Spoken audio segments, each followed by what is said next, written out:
네, 시청자 여러분 안녕하십니까. 행복한 100세 시작하겠습니다. 뭐 인사드리고 시작해야 되겠죠? 네. 시청자 여러분 안녕하세요. 안녕하십니까. 예. 저희가 이제 최근에 이제 국민연금에 대해서 이렇게 많이 다루고 있는데 정말 이제 관심들이 많으신 주제여서 오늘도 이제 국민연금 관련해서 한 주제를 이렇게 좀 깊게 다뤄볼까 합니다. 여러분들이 궁금해하시는 주제 중에 하나가 이제 부부가 동시에 연금을 내고 또 이렇게 받는 경우 그럴 때 뭐 한 사람은 못 받는 거 아니야? 손해하냐? 뭐 이런 이제 얘기들이 돌거든요. 그 진실은 어디에 있나요? 예. 결론부터 말씀드리자면은 각각 자기 연금을 받으실 수가 있습니다.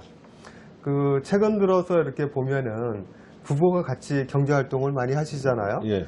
맞벌이 부부가 많으신데 각각 연금을 가입하고 계실 겁니다. 그래서 그분들이 이제 나중에 연금 수령 나이가 되면은 각각 자기 연금을 받으실 수 있기 때문에 그 어느 한 분은 못 받는다 이런 걱정은 안 하셔도 될 것 같습니다. 근데 지금 뭐 두 분 다 받으시는 경우 중에서 상당히 많은 국민연금을 받고 계신 뭐 사례가 있는 걸로 들었는데 어떤 내용인가요? 그 최근에 그 통계자를 보니까 한 부부가 받는 연금액이 한 달에 330만 원 정도 되는 것 같아요. 그래서 그분들의 이렇게 내용을 보니까 이제 국민연금 제도가 1988년부터 도입되지 않았습니까?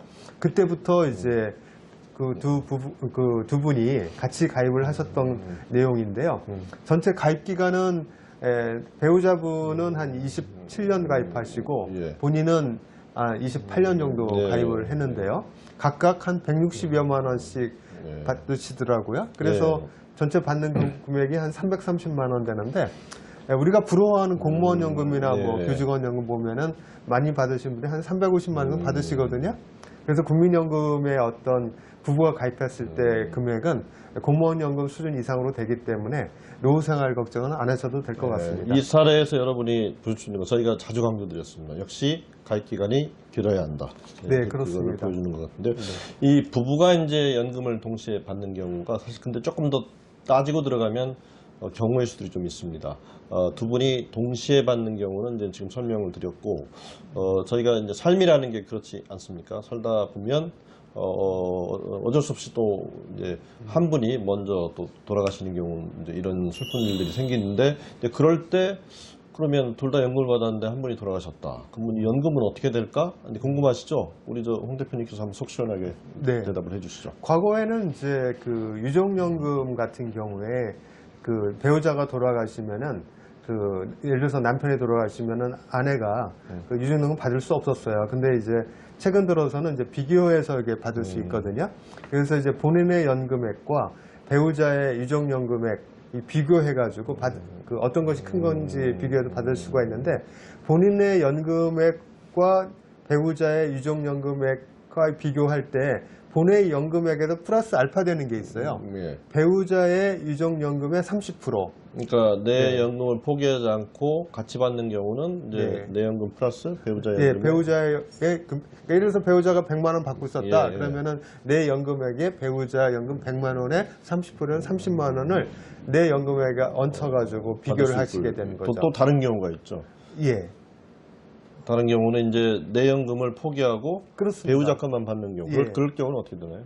그 내 연금 액수가 배우자의 유족연금에 적을 경우에는 내 연금을 포기하고 배우자 연금을 선택하시면 됩니다. 그렇게 되면은 이제 그 연금의 60%? 그렇죠. 그 배우자의 유족연금이 있는데 그 유족연금은 이제 20년 이상 가입하면은 유족연금이 60%고요.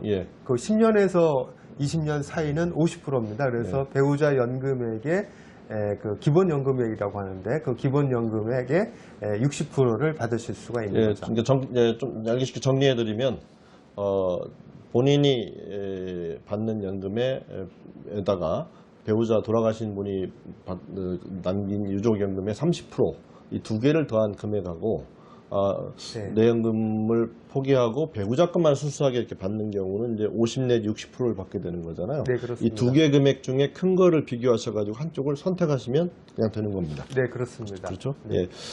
또 한 가지 경우에는 이제 두 분 다 연금을 지금 받으시는 경우에 말씀드렸는데, 한 분이 연금을 이렇게 내시는 중에 돌아가셨어요. 이제 그런 경우는 어떻게 우리가 이해하면 될까요? 예, 돌아가신 분의 그 유족연금을 본인이 받으시고 있거든요. 그래서 본인의 유족연금을 본인이 추가로 받으시면서 예. 연금을 받으시면 되겠습니다. 예, 그러니까 이제 돌아가신 분이 내신 거에 해당되는 거에 유족연금을 예, 유족연금을 받으시면 되겠습니다. 예, 그리고 이제 일정 기준에 미치지 못하면 일시금으로 주기로 하죠. 예, 그렇죠. 전체 가입 기간에 3분의 1 이상이 안 됐을 경우는 예. 일시금으로 수령하게 되고요. 그 예. 이상이 되면은 이제 연금으로 수령하실 수가 3분의 있습니다. 2. 3분의 예. 1입니까? 예, 전체 가입 기간의 3분의 1이 안 됐을 경우에는 예. 일시금으로 받게 되죠. 그리고 이제 유족연금이다 보니까 우리가 상속과 비슷한 개념을 이해하시면 되는데, 그걸 받을 수 있는 이제 자격의 순위가 있잖아요. 그 순서는 어떻게 되나요? 네, 일단 유족의 범위를 보시면 되는데 예. 배우자가 1순위고요. 예. 그다음에 자녀 같은 경우에는 이제 25세 미만 미만. 자녀가 있을 경우에 예. 그다음에 이제 자녀도 없을 경우에는 이제 그 부모가 되겠죠. 그 부모도 이제 예. 60세 이상의 부모한테 이제 지급하게 되죠. 예, 그 유족연금이다 보니까 이제 이런 경우가 있을 것 같아요. 또 고령화 시대고 이래서 배우자 한 분이 돌아가셨는데 이제 남은 한 분이 이렇게 살다 보시니까 이제 또 새로운 행복의 터전을 만들고 싶으셔서 이제 재혼을 하게 되는 경우가 생기는데, 이제 그럴 때 조금 상황이 복잡할 것 같은데 어떤가요? 예, 일단 뭐 그 배우자가 사망했을 때는 유족연금 받을 수 있지 않습니까? 예. 근데 아무래도 그 유족연금은 이제 배우자에 관여해가지고 한 거고, 따로 이제 재혼하시게 되면은 이제 그쪽 분한테 이제 하는 거니까 일단 그 유족연금은 이제 중단되게 되는 것이고요. 그러니까 돌아가신 이제 배우자의 유족연금은 중단되고 이제 네. 새로운 배우자와 네, 배우자와 이제 다시 연금 관계가 이제 성립이 되면은 거기서 나중에 또 배우자의 유족연금을 받을 수 있으니까 예. 지금 현재 받고 있는 유족연금은 중단되게 중단된다. 네. 예. 그게 뭐 어떻게 보면은 논리적으로 네, 그렇죠. 네. 당연히 이제 전 배우자와의 결혼 관계가 유지되면 청산되는 거니까. 예, 청산되는 거니까 예. 연금도 중단된다고 볼 수 있겠습니다. 그 우리가 이제 배우자 두 분의 경우를 쭉 계속 얘기를 나누고 있는데요. 가정주부, 이제 가사를 하는 가정주부의 경우, 사실 뭐 가사라고 그러지만 요즘 뭐 가사도 중요한 경제행위로 봐야 된다, 이제 이런 그 논리들도 주장들도 많이 있는데, 가정주부의 경우는 지금 어떻게 국민연금을 어떻게 해야 될까? 이렇게 가입할 수 있나? 또 가입한다면 얼마를 내야 되지? 이런 궁금증이 있으시잖아요. 어떤가요? 네. 특히 가정주부 같은 경우는 우리나라는 굉장히 취약한 것 같아요. 예. 왜냐하면 육아 문제로 인해서 경력이 많이 단절되셨거든요. 그래서 가정주부 같은 경우에는 보통 그 결혼 전에 직장생활을 하다가 뭐 그때는 이제 국민연금 가입돼 있으셨겠죠.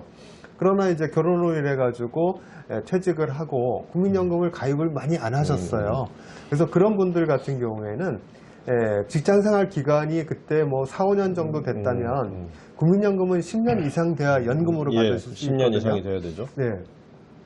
근데 10년이 안 됐을 경우에는 그 직장생활을 했던 그때 냈던 보험료를 연금 수령 내에 일시금으로 받으시거든요. 그래서 일시금으로 받는 것보다는 아무래도 고령화 사회고 장수 사회다 보니까 연금으로 받으시는 게 낫거든요. 예. 그러면은 10년을 채워야 되겠죠. 그래서 10년을 채우는 방법은 일단 국민연금관리공단에 문의하시면은 그동안에 모자란 기간에 대해서 보험료를 납입할 수 있거든요. 그래서 보통 주부 같은 경우에는 이제 최저 보험료가 9만 원이거든요. 예.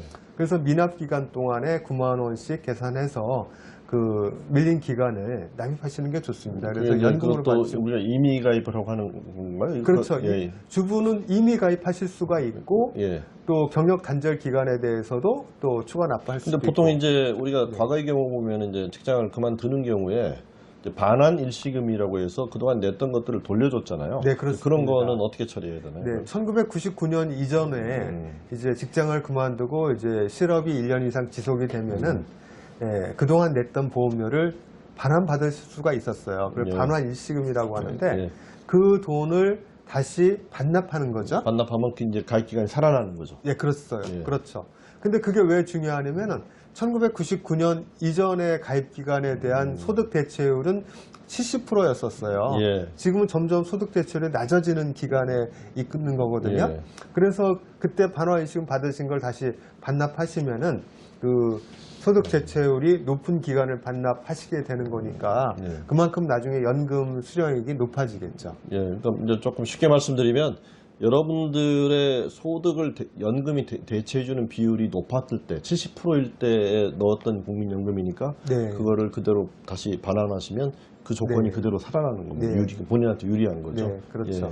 그래서 주부 같은 경우에는 그렇게 이제 직장 다니셨던 분 같은 경우에는 뭐 반환 일시금을 반납하든 아니면은 뭐 임의 가입을 하든 이렇게 해서 이제 전체 10년을 채우고 또 10년에서 좀 나이가 좀 여유가 있다면 이미 계속 가입하거나 해가지고 더 가입 기간을 늘리시면 됩니다. 예. 예, 그리고 또 일반 주부같이 직장 생활 경험이 없으신 분들도 이미 가입하시면 되거든요. 지금 예. 아직 예를 들어서 61년생 같은 경우는 그 63세가 되려면 앞으로 한 4, 5년 남지 않았습니까? 그 기간 동안 이미 가입하시고 또 그래도 10년이 안 됐을 경우는 이미 계속 가입이라고 있어요. 그래서 10년을 채우시면 예. 10년을 채우셔서 연금으로 수령할 수 있으시니까 주부일 경우에도 반드시 국민연금 가입해서 연금으로 받으시는 게 노후 준비에 최선인 것 같습니다. 예, 그 오늘은 여러분들이 또 궁금해하신 주제 중 하나인 부부가 둘 다 연금을 낼 때 손해인지 아닌지 이제 그 주제에 대해서 우리 좀 홍 대표님이 깊게 좀 짚어주셨습니다. 여러분한테 좀 많이 도움이 됐으면 좋겠습니다. 오늘 저희는 또 다음번에 또 다른 주제로 찾아뵙고 인사드리고 여기에서 오늘 방송을 마치겠습니다. 예, 감사합니다. 네, 감사합니다.